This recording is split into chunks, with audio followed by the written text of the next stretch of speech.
à tous, donc voilà, ça fait un moment que vous me demandiez de tester les porte-bébés de montagne, donc j'ai été en emprunter un et je suis en train de tester pour la première fois.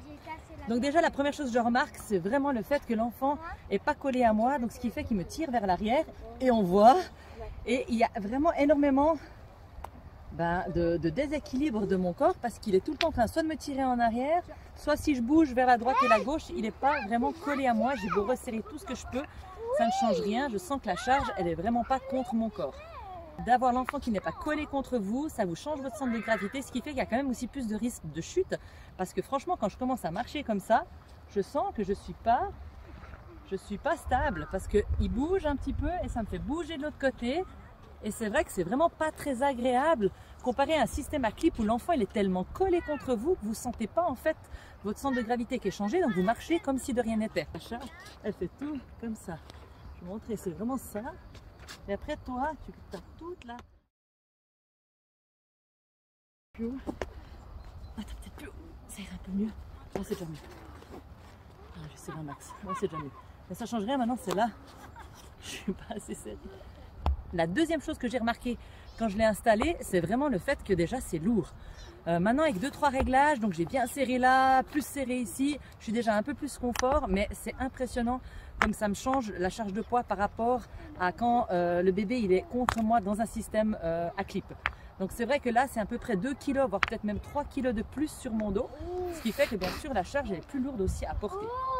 Pour le bébé, la différence, c'est déjà comment il est assis. Dans le système à clip, il est soutenu des jambes, il a le tissu qui arrive d'un creux d'un genou à l'autre, tandis que là, il a vraiment la pression qui est complètement sur les parties génitales. Ses jambes sont pendantes. Alors là, il y a des étriers quand même qui tiennent un peu les jambes, mais quand même, il a beaucoup de charge au niveau des parties génitales, ce qui n'est pas super agréable. C'est comme si un petit peu vous étiez avec un harnais en train de faire de l'escalade toute la journée. Au bout d'un moment, ça fait mal. L'enfant, c'est un petit peu pareil. Alors ici, il a la possibilité de poser sa tête. Tu peux poser ta tête pour faire dodo, pose voir. Voilà, s'il s'endort, mais ça change rien que s'il s'endort, la tête, elle va faire que de bouger parce que quand il s'endort, il est complètement mou, ce qui fait que quand vous marchez avec un système de montagne, vous êtes quasiment obligé chaque fois de vous arrêter quand l'enfant il dort, sinon il va prendre des positions improbables qui va sûrement lui faire très mal aussi au cervical parce qu'il va prendre des positions avec une tête en hyperextension, une tête en arrière. Donc avec le système à clip, l'avantage c'est que l'enfant il est collé contre vous et grâce à la capuche, la tête est vraiment plaquée contre votre corps et là l'enfant il a une bonne position pour dormir. Autre chose qui est différente pour l'enfant, c'est déjà le fait de ne pas pouvoir soit prendre votre chaleur s'il a froid, soit transpirer contre vous s'il a chaud. Là, il est vraiment très loin de moi, ce qui fait que s'il a trop chaud, eh ben ma foi, il va accumuler la chaleur et il risque d'avoir vraiment très très chaud. Il ne pourra pas transpirer contre moi. Et idem, s'il a froid, eh ben à ce moment-là, moi je ne pourrais pas lui donner ma chaleur, donc il risque d'avoir même des gelures au niveau des pieds ou voilà, à des autres parties du corps. La différence, c'est aussi le prix. Ça, vous pouvez regarder un petit peu sur internet. Après, les prix sont un petit peu variables pour ces systèmes de montagne. Les systèmes à clip, c'est idem. Il y a des prix un petit peu différents, mais le prix est quand même plus cher pour un système de montagne.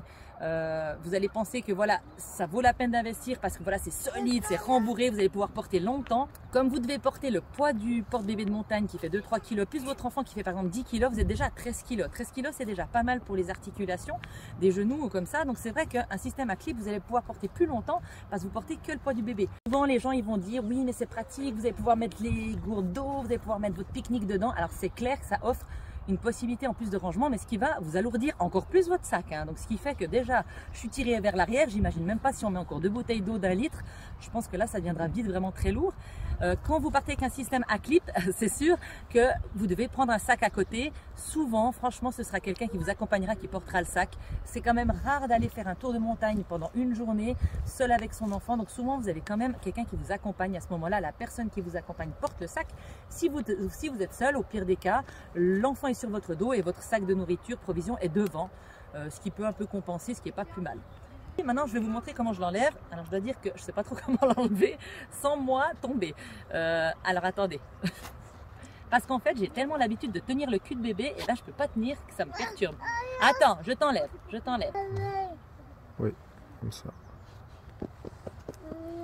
Voilà.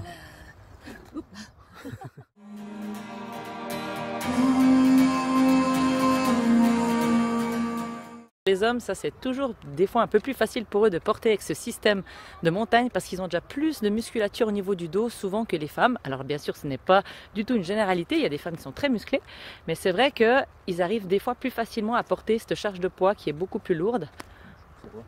Les papas aiment bien porter avec ce genre de porte-bébé de montagne aussi parce qu'ils ne transpirent pas sur l'enfant. Ils détestent certaines personnes transpirer sur l'enfant, donc ils préfèrent transpirer sur le système de portage. Bon ben voilà, typiquement mon mari il porte avec ça, il trouve ça beaucoup plus léger, mais par contre comme il est pas mal carré d'épaule, merci les tractions dans la salle de sport, et ben bien évidemment il se sent un peu écrasé avec son enfant contre lui. Donc c'est pour ça que je dis toujours, ça ne sert à rien de dire non, portez pas avec des porte-bébés de montagne.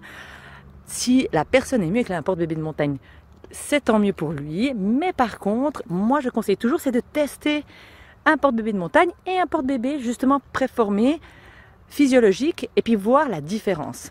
Ce qui peut arriver aussi, c'est que finalement, la personne va décider d'avoir les deux, c'est-à-dire un porte-bébé de montagne, et quand l'enfant va s'endormir, il le mettra plutôt dans un système physiologique pour que l'enfant, finalement, il ait une bonne position pour dormir.